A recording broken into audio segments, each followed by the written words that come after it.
أعوذ بالله السميع العليم من الشيطان الرجيم. بسم الله الرحمن الرحيم.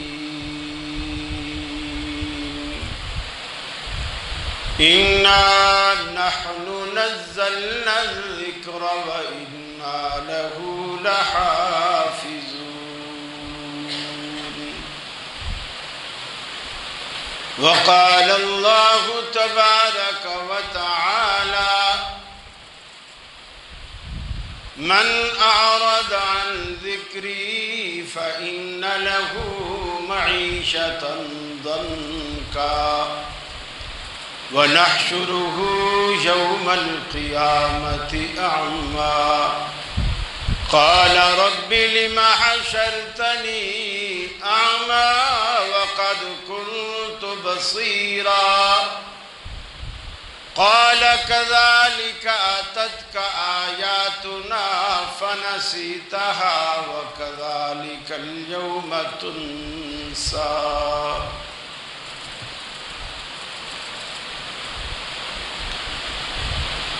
اس دور فتن میں اے لوگو ایمان کی حفاظت لازم ہے. دوزخ سے اگر بچنا ہے ہمیں اللہ کی اطاعت لازم ہے. جب باطل سر پہ چڑھ آئے، جب باطل حق سے ٹکرائے، ایمان والو بے خوف و خطر پھر حق کی حفاظت لازم ہے. جو دین میں رکھنا ڈالے گا ہم روکیں گے خواہ کوئی بھی ہو. پھر جان کی حفاظت کیا مانی، پھر دین کی حفاظت لازم ہے. بزدل نہ بنو، بزدل کے لیے جینا بھی گراں مرنا بھی گراں. جینے کو بھی ہمت لازم ہے، مرنے کو بھی جرأت لازم ہے. عزیز ساتھیوں، دوستوں اور بزرگوں،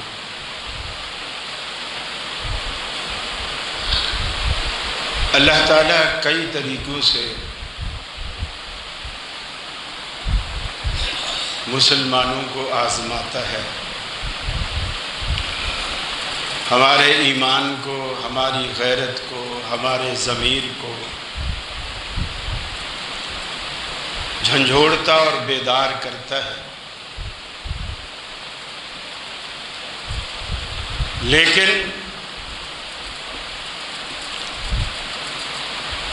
دنیا میں 2 ارب مسلمان ہونے کے باوجود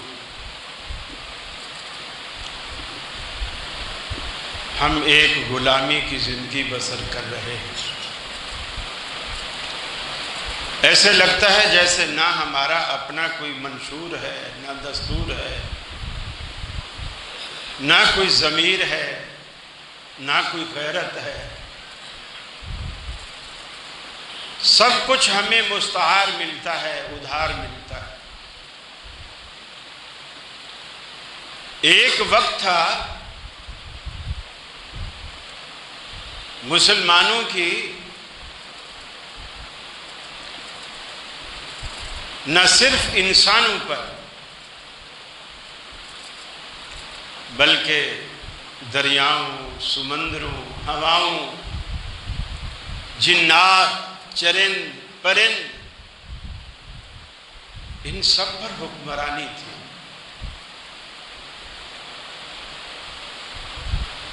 اس کی وجہ کیا تھی؟ سیدنا فاروق اعظم رضی اللہ تعالی عنہ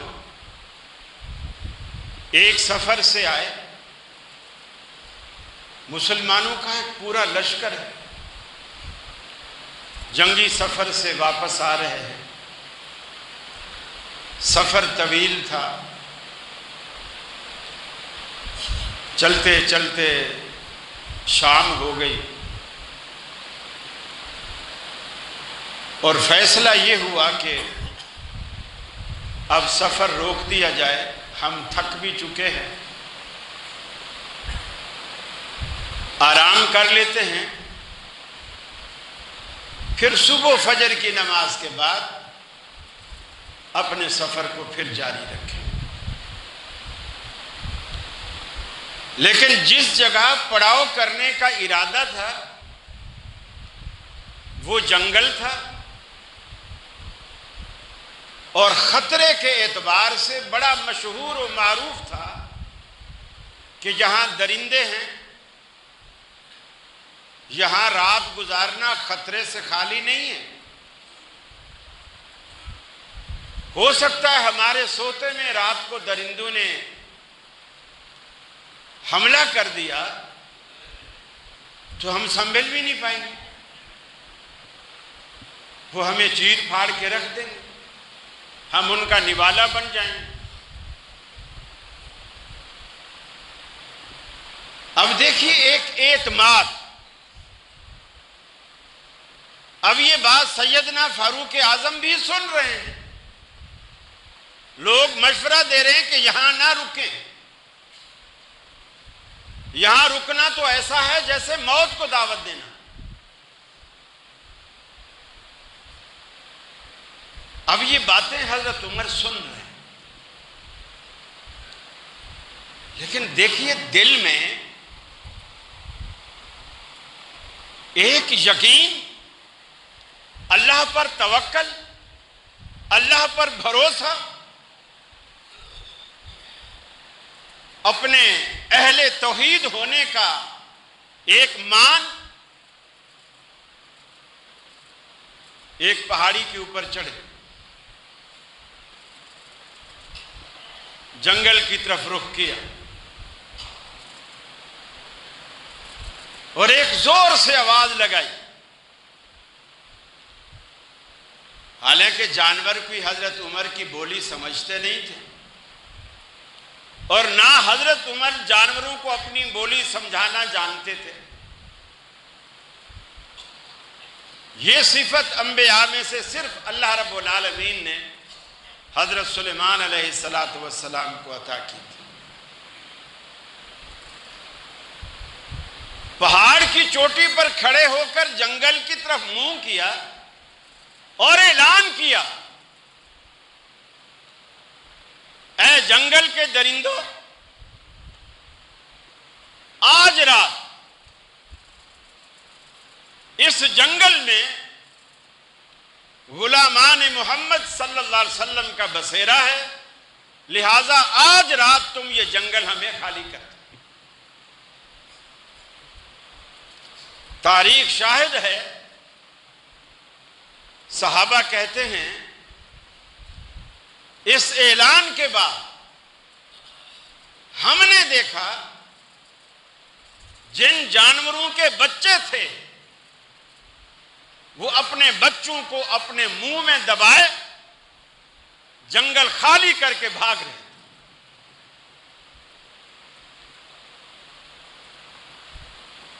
جانور ان کا کہنا مان رہے ہیں، کیوں؟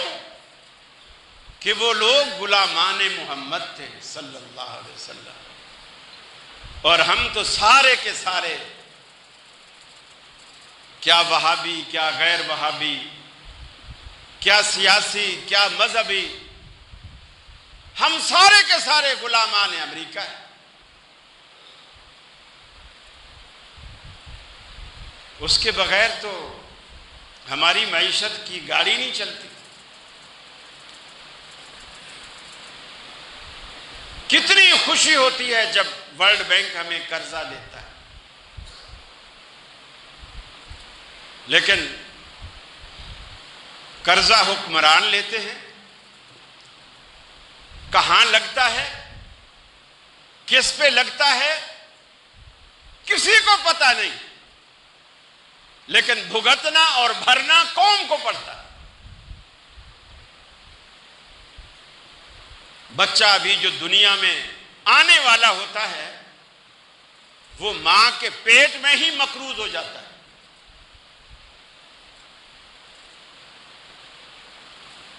پچھلے 3 سالوں میں جو آپ نے سنا کہ پچھلی حکومتوں نے اب تک اتنے سالوں میں اتنا قرضہ نہیں لیا جتنا 3 سالوں میں لیا گیا. لگا کہاں؟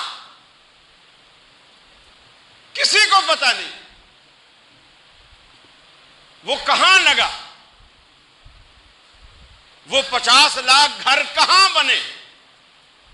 جنت میں بنے ہوں تو اللہ بہتر جانتا. اس زمین پر نہیں بنے.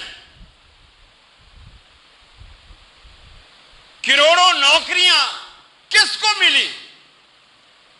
لوگ بے روزگار ہو گئے، سڑکوں پہ آ گئے، لوگوں کے گھر توڑے گئے، لوگوں کی دکانیں توڑی گئیں. جو سالوں سے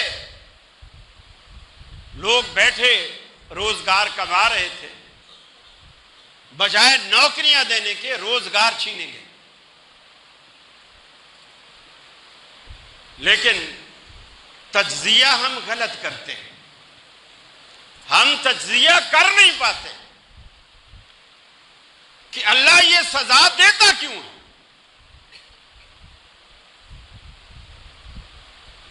فرمایا وَمَنْ أَعْرَضَ عَنْ ذِكْرِي فَإِنَّ لَهُ مَعِيشَةً ضَنْكًا. جو بندہ ہماری نازل کردہ کتاب قرآن مجید سے منہ موڑتا ہے، پہلو تہی کرتا ہے، کنارہ کشی اختیار کرتا ہے، دنیا میں ہم اس کو سب سے پہلی سزا یہ دیتے ہیں فَإِنَّ لَهُ مَعِيشَةً ضَنْكًا. دنیا میں سب سے پہلی سزا یہ دیتے ہیں کہ اس کی معیشت تباہ و برباد کر دیتے ہیں. دیوالیہ نکلنے کو آ جاتا ہے، کنالوں میں رہنے والے چھوٹے چھوٹے گھروں میں آ جاتے ہیں، بڑے بڑے دفتر بھی بک جاتے ہیں، گاڑیاں بک جاتی ہیں، کاروبار ٹھپ ہو جاتے ہیں، فیکٹریاں بک جاتی ہیں، ملازمین کو تنخواہ نہ دے سکنے کی وجہ سے ملازمین بھی چھوڑ جاتے ہیں. فَإِنَّ لَهُ مَعِيشَةً ضَنْكًا. قرآن کو پس پشت ڈالنے کی، قرآن کو چھوڑنے کی پہلی سزا دنیا میں یہی دیتے ہیں، اس کی معیشت کو تباہ و برباد کر دیتے ہیں. آج ہم دعوے کرتے ہیں میرے دل میں قرآن کی بڑی عقیدت ہے. یہ تو ٹھیک ہے کہ مسلمان کا ہر بچہ حافظ قرآن نہیں بن سکتا. کیا یہ بھی نہیں ہو سکتا کہ ہم حافظ قرآن نہیں بن سکتے تو کیا محافظ قرآن بھی نہیں بن سکتے؟ حافظ ہونا الگ بات ہے، محافظ ہونا الگ بات ہے. قرآن مجید کا دفاع کرنے کے لیے اسلامی ممالک آج کیا کر رہے ہیں؟ کیا کیا انہوں نے؟ بین الاقوامی سطح پر کوئی ایسا قانون پاس کرایا کہ جس کی بھی کوئی مقدسات ہیں ان کا احترام کیا جانا چاہیے. مسلمانوں نے آج تک، حالانکہ انجیل تورات تحریف شدہ ہے، اصل حقیقت میں آج موجود نہیں. جس طرح رب العالمین نے اتاری تھی اس شکل میں آج یہ کتابیں موجود نہیں، لیکن مسلمان پھر بھی ان کا احترام کرتے ہیں. پچھلے تمام انبیاء کا مسلمان احترام کرتے ہیں،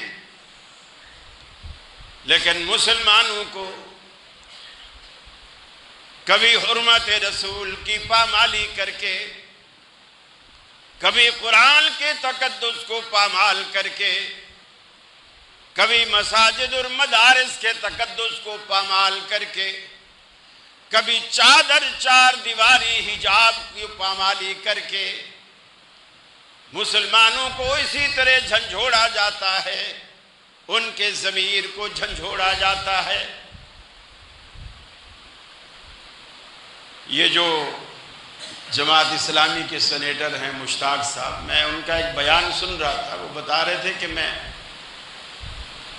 عافیہ صدیقی سے میری ملاقات ہوئی اور اس نے بتایا کہ جب مجھے عدالت لے جایا جاتا ہے، یعنی اسے کہتے ہیں ذہنی ٹارچر کرنا، تاکہ آپ کو ذہنی طور پر اذیت ہو، کہ جب مجھے عدالت میں لے جایا جاتا ہے، آگے قرآن رکھا جاتا ہے اور مجھے کہا جاتا ہے پہلے اس پہ پاؤں رکھ، پھر آگے عدالت میں جانے کے لیے گاڑی میں بیٹھو۔ یہ مسلمان اربوں کھربوں ہونے کے باوجود ہم اس طرح زندگی گزار رہے ہیں جیسے کسی گھر میں ایک غلام زندگی گزارتا ہے۔ سارے کے سارے ہم غلام بن چکے ہیں۔ اللہ تعالیٰ اپنے قرآن کی حفاظت کرنا جانتا ہے، وہ حفاظت کرے گا، لیکن بحیثیت مسلمان کے ہمارا کوئی فرض اور ذمہ داری بنتی ہے کہ نہیں بنتی؟ دیکھیے رسول اللہ صلی اللہ علیہ وسلم کی ولادت سے پہلے ابرہ اپنے ہاتھیوں کا لشکر لے کر آیا بیت اللہ پر حملہ آور ہونے کے لیے۔ آس پاس کوئی رسول اللہ صلی اللہ علیہ وسلم کے جو دادا تھے عبد المطلب، ان کے اونٹ چل رہے تھے۔ ابرہ نے فوج کے ذریعے وہ اونٹ سارے پکڑوا لیے۔ اس کو پتا چلا کہ جو کعبے کا متولی ہے یہ اس کے اونٹ، وہ پکڑوا لیے۔ ایک منصوبہ تھا کہ یہ جب اونٹ لینے آئے گا ہم اسے بولیں گے کہ پہلے بیت اللہ کی چابی ہمارے حوالے کرو۔ ہم تو اس نیت سے آئے ہیں یہ تاکہ ہم سے کوئی مزاحمت نہ کرے وغیرہ وغیرہ۔ جب عبد المطلب کو پتا چلا کہ میرے اونٹ انہوں نے پکڑ لیے، یہ گئے۔ اب وہ سمجھے کہ یہ چونکہ سردار ہے، بیت اللہ کا متولی ہے، یہ آئے گا ہمارے ساتھ کوئی سودے بازی کرے گا، لے دے کرے گا کہ آپ حملہ نہ کرو، ہم سے یہ لے لو، ہم سے وہ لے لو۔ لیکن انہوں نے جا کے بیت اللہ کے بارے میں ایک لفظ بھی نہیں بولا اور کہا کہ میرے اونٹ مجھے حوالے کرو، میرے حوالے کرو۔ وہ کہنے لگا عجیب تو متولی ہے بیت اللہ کا کہ تو بیت اللہ کے بارے میں کچھ نہیں کہہ رہا، ہم بیت اللہ کو نعوذ باللہ ڈھانے آئے ہیں، تو اس کے بارے میں ایک لفظ بھی نہیں کہہ رہا ہم سے، تو اپنے اونٹ مانگ رہا۔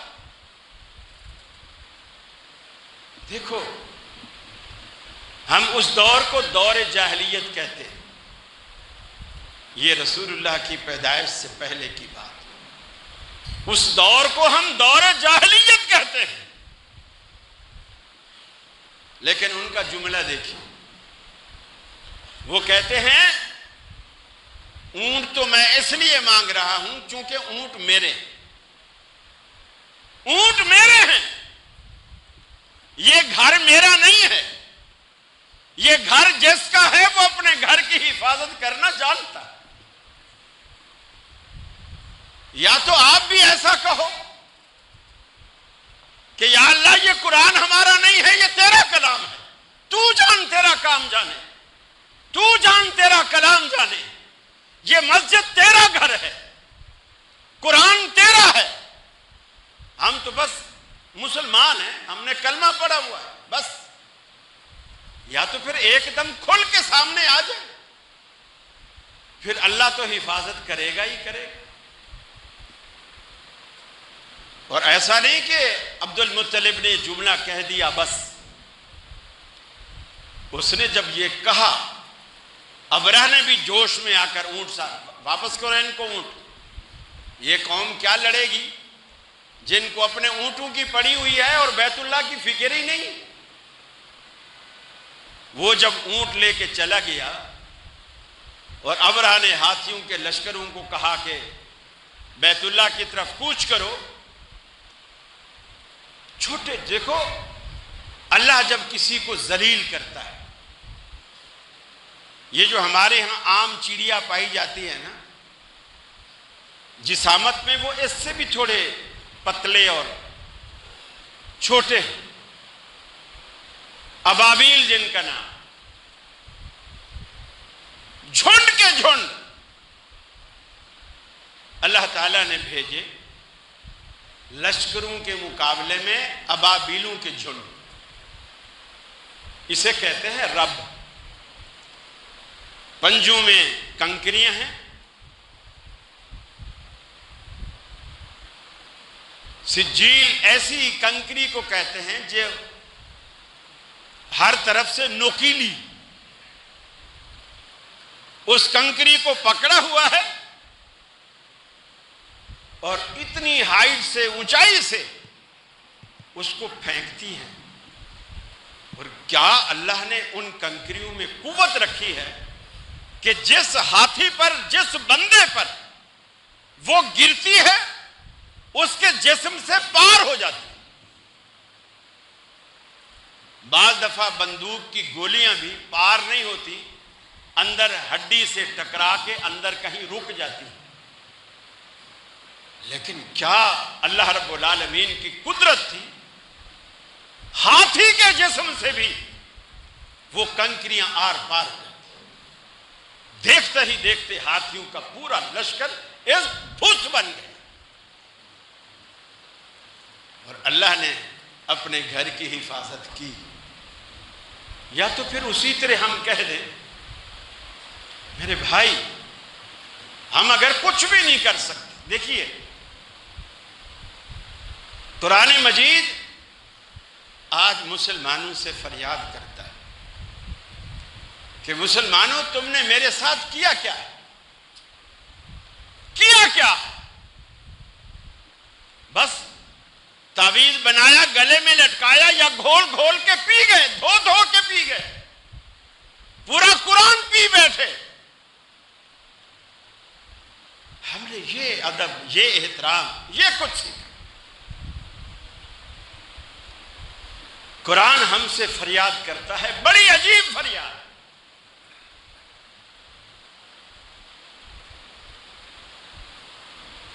فرمایا جب قول و قسم لینے کے لیے تکرار کی نوبت آتی ہے، جب قول و قسم لینے کے لیے تکرار کی نوبت آتی ہے، پھر میری ضرورت پڑتی ہے، ہاتھوں میں اٹھایا جاتا ہوں۔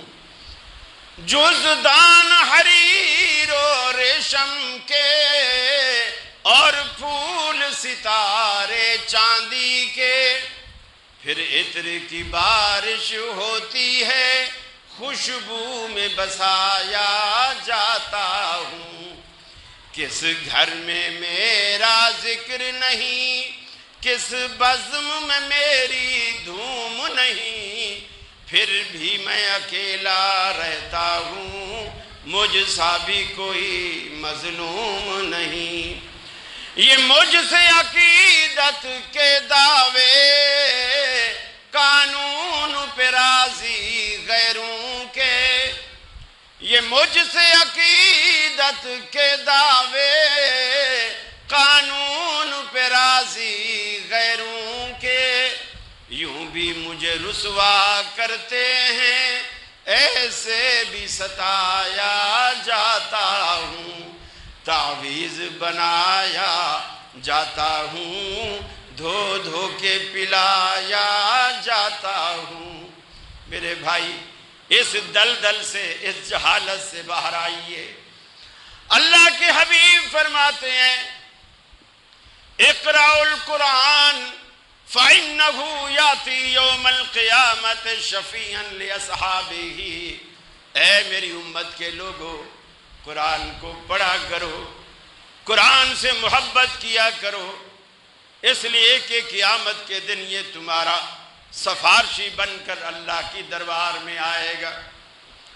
اللہ کے رسول نے فرمایا سورہ ملک جو 30 آیات پر مشتمل ہے، روز آخرت ایک بندہ جو روزانہ دنیا میں اس کی تلاوت کیا کرتا تھا، دوزخ میں جانے کا فیصلہ ہو چکا ہوگا۔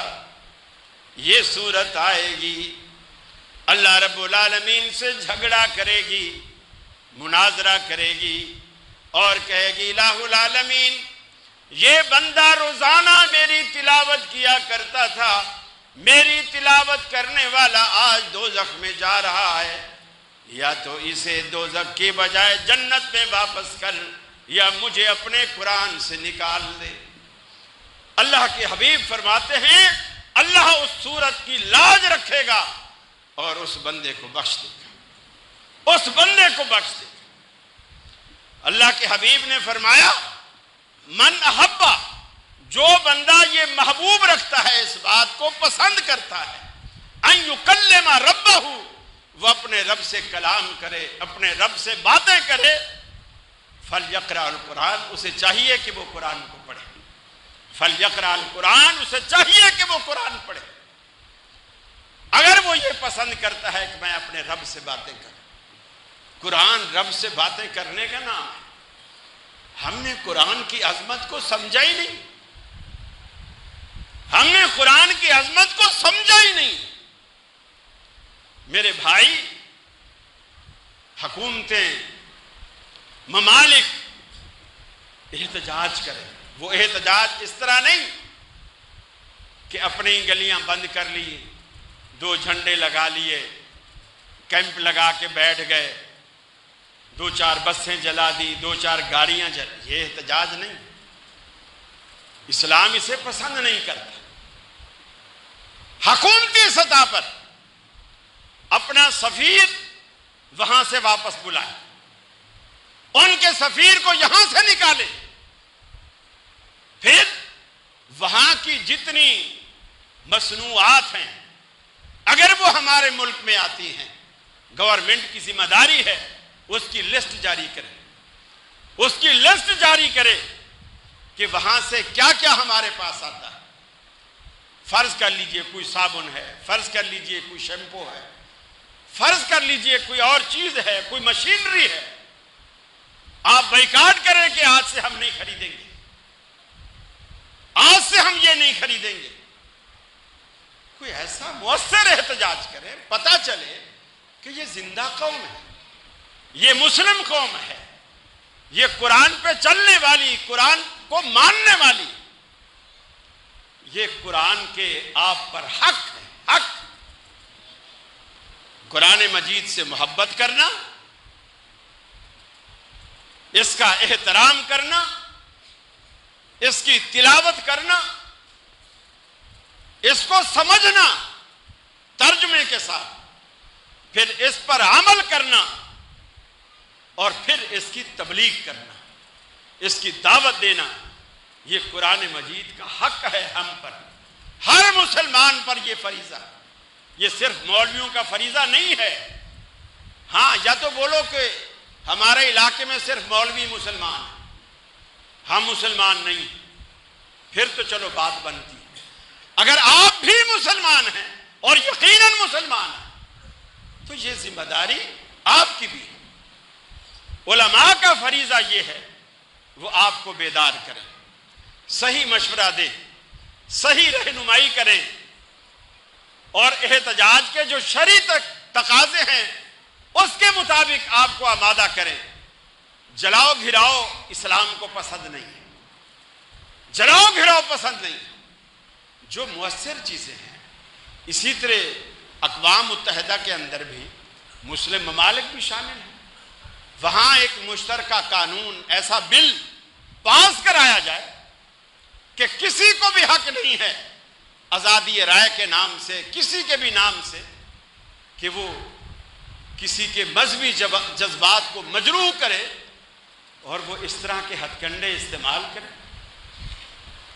کبھی رسول اللہ کے نعوذ باللہ خاکے بنائے جاتے ہیں، کبھی کس طرح، کبھی کس طرح، کبھی ان برگزیدہ ہستیوں پر فلمیں بنائی جاتی ہیں اور وہ انگریز داڑھی منڈے ان کو نقلی داڑیاں لگا کر مختلف کردار سونپے جاتے ہیں، یہ ابو بکر ہے، یہ عمر ہے، یہ فلاں ہے، یہ فلاں۔ مسلمانوں کہاں کھو گئی ہماری غیرت؟ بزدل نہ بنو، بزدل کے لیے جینا بھی گرا، مرنا بھی گرا۔ جینے کو بھی ہمت لازم ہے، مرنے کو بھی جرأت لازم ہے۔ میرے بھائی، مرنے کے لیے بھی جرأت چاہیے، جینے کے لیے بھی جرأت چاہیے۔ ایسے جیے جیسے ابو بکر صدیق جیتے تھے، عمر فاروق جیتے تھے، عثمان غنی رضی اللہ تعالیٰ عنہ جیتے تھے۔ کل ان کا یوم شہادت تھا۔ کمال، اللہ تعالیٰ نے کیا تقویٰ دیا، کیا تقویٰ دیا۔ لوگوں نے پانی بند کر دیا اس میٹھے کنویں کا جس کنویں کو حضرت عثمان نے خرید کر، مسلمانوں سے پیسے لیے بغیر خرید کر مسلمانوں کو وقف کیا۔ اس کنویں کا پانی حضرت عثمان پر بند کر دیا۔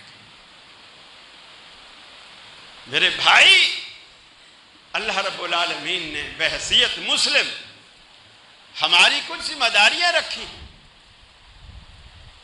تو ایک تو سزا دنیا میں اللہ ہمیں دے رہا قرآن کو چھوڑنے کی، فَإِنَّ لَهُ مَعِيشَةً ضَنْكَ، کہ تمہاری معیشت، تمہاری اقتصادی پالیسیاں سب فیل ہو جائیں، سب فیل ہو جائیں۔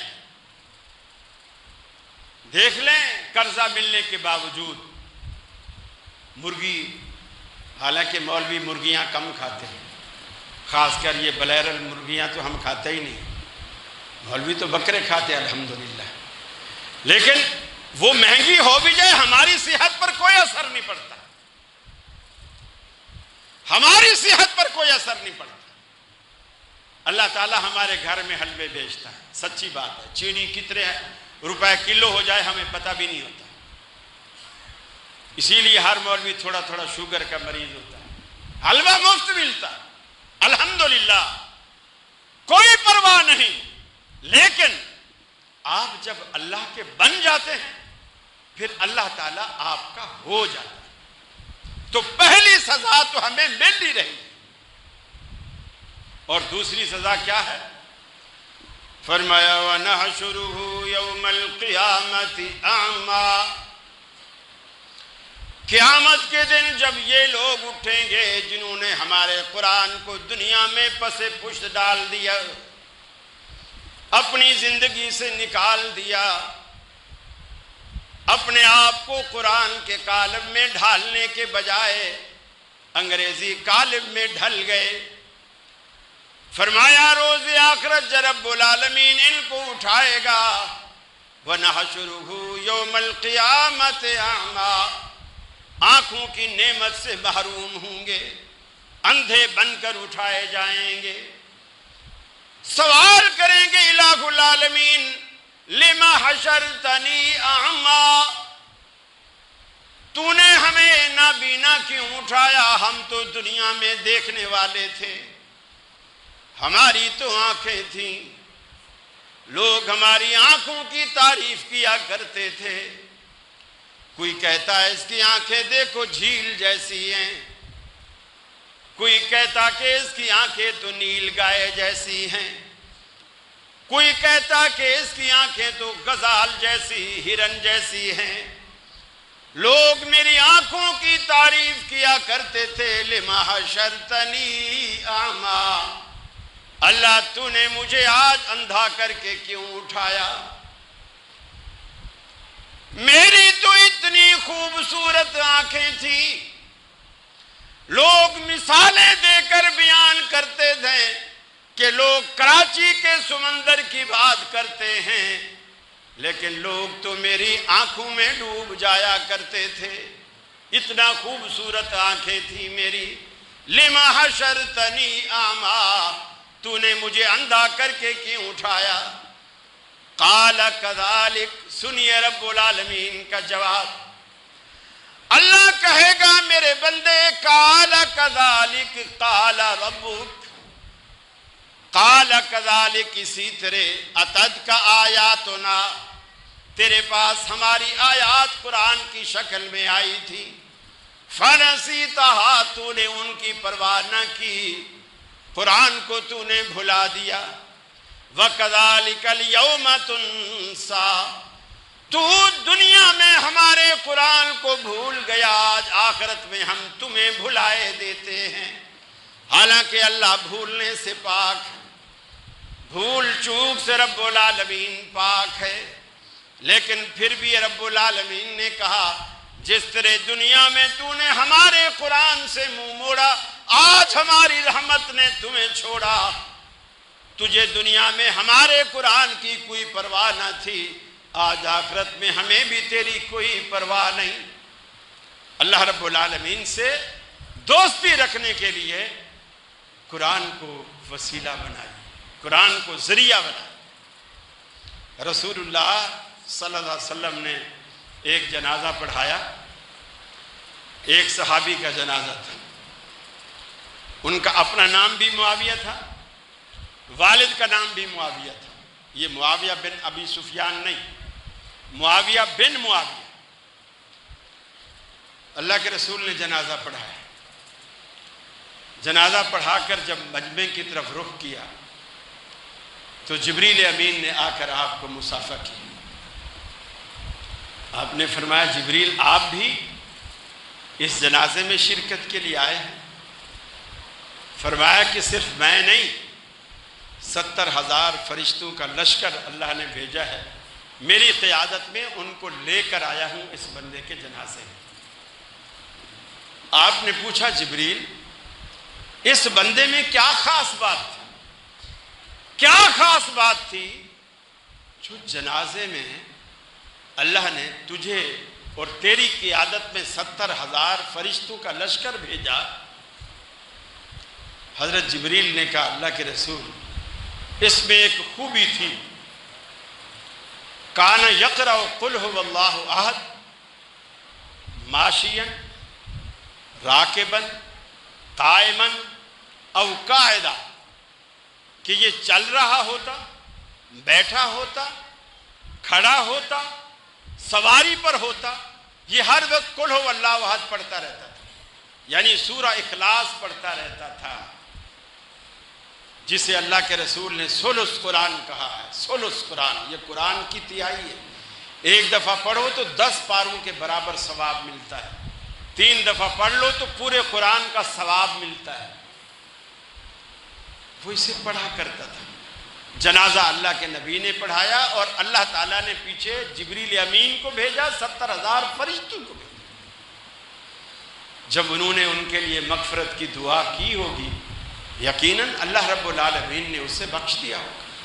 میرے بھائی، قرآن سے محبت کیجئے، قرآن پہ عمل کیجئے، قرآن کو سمجھنے کی کوشش کیجئے، قرآن کا دفاع کیجئے۔ قرآن ہمارے دفاع کا محتاج نہیں ہے، ہمارے اپنے ایمان کی حفاظت اس میں ہے کہ ہم قرآن کا دفاع کریں۔ یہ ایمانی غیرت کا تقاضا ہے کہ ہم قرآن کا دفاع کریں۔